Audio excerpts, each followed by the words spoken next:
नमस्कार। आज हम लोग करेंगे 11वीं कक्षा का पाठ 2 राजस्थान की रजत बूंदें। इसके जो लेखक हैं वो हैं अनुपम मिश्र जी। बच्चों, मैं आपको यहाँ पर ये बताना चाहती हूँ कि जो अनुपम मिश्र हैं इन्होंने जो है पर्यावरण संबंधी अनेक आंदोलनों में हिस्सा लिया और इनका जो जन्म है वो 1948 ईस्वी में महाराष्ट्र में हुआ था। तो और साथ ही साथ ये जो है गांधी शांति प्रतिष्ठान के पर्यावरण कक्ष से भी संबंधित रही थी। तो सबसे पहले तो यहाँ पर मैं आप लोगों को बताऊंगी इनका जो पूरा नाम है वो अनुपम मिश्र। जन्म इनका 1948 महाराष्ट्र में हुआ और ये लेखक और संपादक रहे। और बेटा इन्होंने पर्यावरण संबंधी समस्याओं पर पुस्तकों का लेखन किया और इनकी जो महत्वपूर्ण रचनाएं हैं वो हैं आज भी खरे हैं तालाब, राजस्थान की रजत बूंदें और स्नेह भरी उंगली। तो यहाँ पर भी जो 11वीं कक्षा का पाठ 2 है आपका राजस्थान की रजत बूंदें। तो बेटा यहाँ पर मैं आप लोगों को एक सारांश के तौर पर इस पाठ में बताऊंगी कि लेखक ने किन समस्याओं को जो है यहाँ पर उजागर किया है। तो बेटा इनकी ये जो कहानी है ये पानी की कमी जैसी ज्वलन समस्या पर आधारित है और जिसमें राजस्थान के लोगों को जल की आपूर्ति के बारे में जल की आपूर्ति से जूझते हुए दिखाया गया है। दूसरा कि जब वो जल संचयन के माध्यम के रूप में जो है कुएं की निर्माण प्रक्रिया को भी कठिनाई को भी लेखक ने बहुत ही बारीकी के साथ हमारे सामने प्रस्तुत किया है। साथ ही अगर हम बात करें कि ये केवल वहाँ की जल की समस्या के बारे में नहीं बात करती बल्कि ज़मीन की अतल गहराइयों में जीवन की पहचान भी कराती है। और धीरे धीरे ये रचना बेटा हमें भाषा की ऐसी दुनिया में ले जाती है जहाँ पानी की हर आहट की कलात्मक अभिव्यक्ति होती है।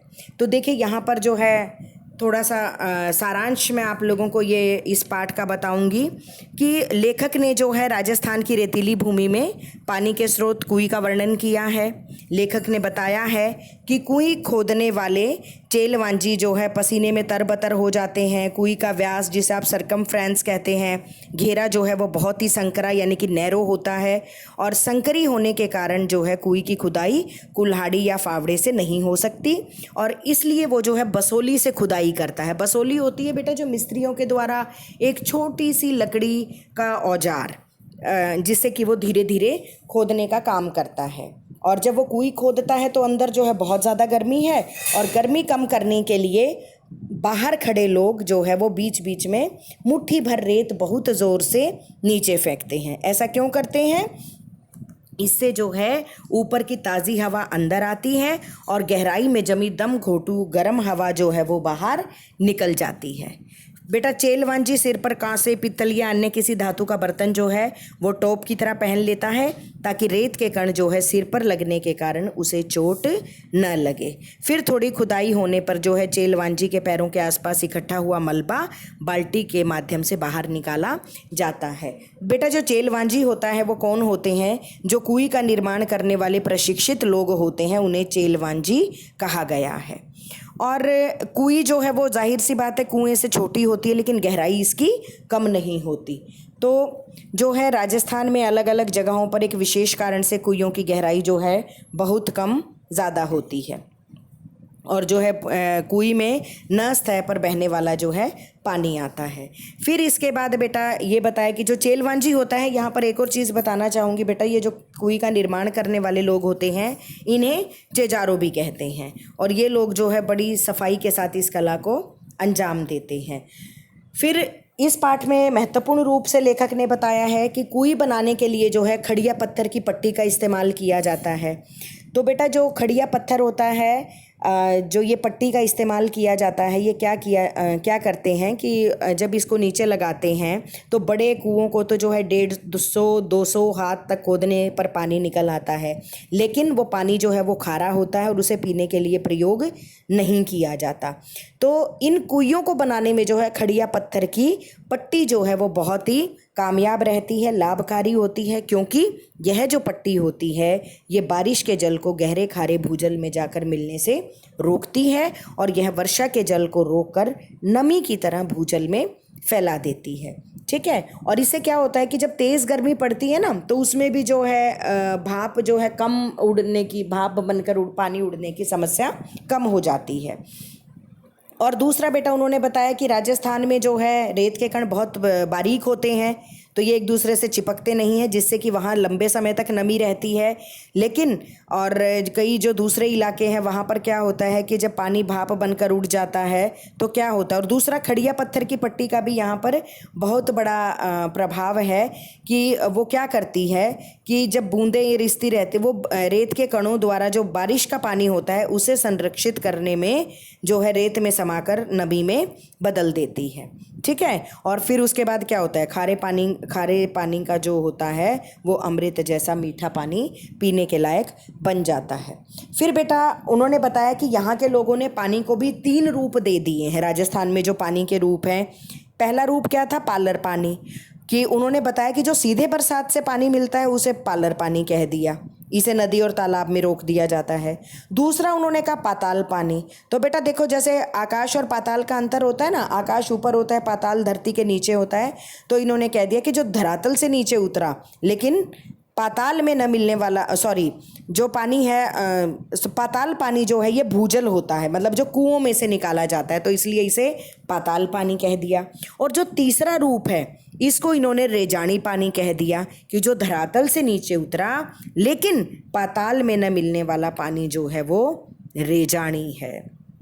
रेजानी पानी बेटा जो बारिश का पानी होता है जिसे सहेज कर रखा जाता है, और इसका नाम रेजानी पानी कैसे रखा इन्होंने, क्योंकि जो वर्षा की मात्रा होती है वो रेजा शब्द से नापी जाती है, इसलिए ये जो रेजानी पानी है ये खड़िया पट्टी के कारण पाताली पानी से अलग रहता है। और क्या होता है, अगर पट्टी ना हो तो ये खारा हो जाता है। ठीक है। तो इसलिए ये जो रेजानी पानी को समेटने का काम कौन करता है, कुई करती है। फिर बेटा पाठ में लेखक ने बताया कि जो कुई का प्राण है वो क्या है, इसकी की गई चिनाई है, इसका जो निर्माण किया जाता है। मैं आपको बता दूं बेटा, ये बताया गया है लेखक ने कि कई बार तो कुई का निर्माण करते करते समय चेजारों के प्राण तक भी निकल जाते हैं, तो इसलिए हर दिन की खुदाई से निकलने वाला जो मलबा होता है उसे साथ की साथ बाहर निकाला जाता है, और जितनी इसकी खुदाई कर दी पहले चारों तरफ से इसको पक्का किया जाता है ईंट या रस्से की सहायता से। और बेटा यहाँ पर जो कुई खोदने के साथ साथ एक प्रकार की वहाँ घास मिलती है, खींप, उससे वो रस्सी बनाई जाती है, और इस खींस की घास से मोटा रस्सा तैयार किया जाता है। और जहाँ कहीं पर चिनाई से काम नहीं चलता तो वहाँ पर इस मोटे रस्से से घेरा बनाया जाता है, ताकि चारों तरफ से जो मलबा है वो नीचे ना आए, एक कुंडली की तरह इसका घेरा बना दिया जाता है। फिर बेटा चिनाई का काम तो पत्थर से करते हैं, लेकिन अगर किसी को पत्थर या खीप नहीं मिलती तो चिनाई का काम जो है लकड़ी के लंबे लट्ठों से भी किया जाता है। फिर लेखक ने यहाँ पर लट्ठे बताए कि किस किस से, अरणी, बन, बावल, कुंबट के पेड़ों से भी जो है उसकी टहनियाँ काटी जाती हैं, और फिर इनसे ये लट्ठे तैयार किए जाते हैं जो कि कुई में जो है कारगर साबित होते हैं। एक दूसरे के अंदर इनको फंसाकर जो है रख दिया जाता है, और फिर इन्हें खींप की रस्सी से बांध दिया जाता है। फिर बेटा लेखक कहता है कि जब खड़िया पत्थर की पट्टी आते ही जो है काम खत्म हो जाता है, और जब कुई का निर्माण हो जाता है तो क्या होता है, वो एक बड़ी सफलता मानी जाती है, क्योंकि राजस्थान में तो कुई का निर्माण करना भी जो है एक बहुत बड़ी बात मानी गई है। तो फिर वो क्या करते हैं कि चेजारों को जो है तरह तरह की भेंट देते हैं वहाँ के लोग। और सिर्फ इतना ही नहीं, जब भी उनके यहाँ पे साल भर में कोई तीज त्यौहार होता है, विवाह होता है, कोई भी जब मंगल अवसर होता है तब भी, और जब फसल कटाई होती है तो उन्हें फसल दी जाती है, नेग दिए जाते हैं। ठीक है। और आजकल क्या हो गया, आजकल थोड़ा डिफरेंट हो गया है, परिवर्तन आ गया है समय के साथ साथ, तो आजकल सिर्फ वहाँ पर मजदूरी दे दी जाती है। फिर बेटा जैसलमेर में पालीवाल, ब्राह्मण व मेघ वालों के द्वारा जो है बनाई गई कुइयाँ आज भी वहाँ के लोगों को पीने योग्य पानी देने में कारगर साबित होती हैं। फिर बेटा लेखक ने बताया कि कुएं का मुंह जो है छोटा रखा जाता है। इसके भी 3 कारण हैं। नंबर 1 तो रेत में जमा जो पानी की बूंदें हैं वो धीरे धीरे रिसती हैं, और अगर कुएं का मुंह बड़ा होता है तो क्या होता है, पानी अधिक फैल जाता है और उसे जो है निकाला नहीं जा सकता, अर्थात वो जल्दी भाप बनकर उड़ जाता है। तो इस कारण भी जो है उसकी संभावना कम होती है, इसलिए भीड़ा उसको जो है का मुंह छोटा रखा जाता है। फिर यहाँ पर यह बताया गया है कि एक चमड़े की चड़स होती है। आपने देखा भी होगा कि ऊँटों के साथ राजस्थान के लोग अक्सर बांध के रखते हैं, और पहले समय में तो वो चड़स जो है यहाँ अपने आसपास के हरियाणा पंजाब में भी इसका प्रयोग किया जाता था। इसके ऊपर ना एक मोटे लोहे का भारी कड़ा बंधा होता है, तो वो कहते हैं कि धातु की बाल्टी ना उसमें आसानी से नहीं डूबती, जिस कारण इस चड़स को डुबोया जाता है और वहाँ से पानी को निकाल लिया जाता है। ठीक है। फिर बेटा इन्होंने कुएं को ढकने के तरीके बताए कि कुएं के पानी को जो है साफ रखने के लिए भी ढककर रखा जाता है। ठीक है। और इसको ढकना भी आसान होता है कि अधिकतर लकड़ी से बने ढक्कनों का भी प्रयोग कर लेते हैं, और एक खास प्रकार की पट्टी के समान घास फूस या छोटी छोटी टहनियों से बने ढक्कनों का भी इन लोगों के द्वारा प्रयोग किया जाता है। फिर ये बताता है बेटा कि जहाँ कहीं पर सड़कें बन चुकी हैं ना, सड़कें लगती हैं, वहाँ पर तो इनको ताले का भी प्रयोग किया जाता है। रीज़न कि कहीं और वहाँ से पानी ना ले ले। ऐसा नहीं है कि वो लोगों को पानी नहीं देना चाहते बेटा, लेकिन कारण क्या है कि उन लोगों के सामने जो है पानी की बहुत अधिक समस्या है, और मतलब निजी कुएं बनाते हैं वहाँ पर लोग, लेकिन जो ज़मीन है वो गाँव की जो सार्वजनिक है उसी का प्रयोग किया जाता है। तो इस प्रकार जो है कुएं बेटा लगभग हर घर में वहाँ पर मिल जाती है, और कुएं जिस क्षेत्र में बनती है उन पर जो है वहाँ की ग्राम पंचायतों का नियंत्रण रहता है, कंट्रोल रहता है।